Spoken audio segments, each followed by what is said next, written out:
Understanding round-off error in simple terms. Hello, everyone. In today's video, we're going to dive into an interesting concept in mathematics and computing, the round-off error. This might sound a bit technical, but don't worry, we'll break it down into easy-to-understand terms.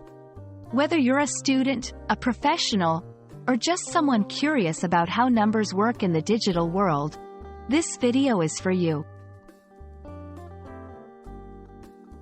To start, let's define what round-off error actually is. When we deal with numbers, especially in mathematics and computer programming, we often encounter numbers that are very long or have many decimal places. For example, the number pi is 3.14159 and it goes on forever. Now, imagine trying to use this entire number in a calculation. It's not very practical, right? So, what do? We round it off. This means we shorten the number to a certain number of decimal places. For example, we might round pi to 3.14. This rounding process is where the round-off error comes in. It's the difference between the actual number and the rounded number. In our example, the round-off error would be the difference between the actual value of pi and 3.14.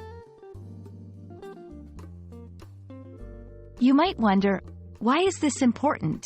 Well, in many cases, especially in complex calculations like those in engineering, physics, or finance, these small differences can add up.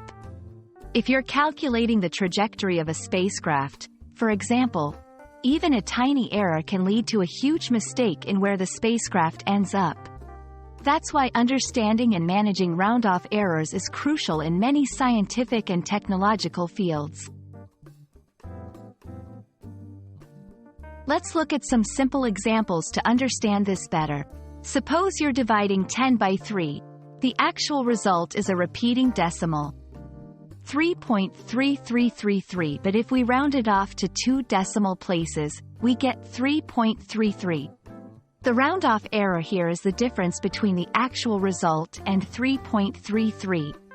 Another example could be in financial calculations. Say you're calculating interest on a large sum of money. The difference of a few cents when rounded off might seem small, but over time, and with larger sums, this can become significant. I hope this video has shed some light on the concept of round-off error and why it's important in various fields. Remember, while rounding makes numbers more manageable, it's always important to be aware of the potential errors it introduces. Thank you for watching, and if you found this video helpful, please like and subscribe for more content like this. See you in the next video.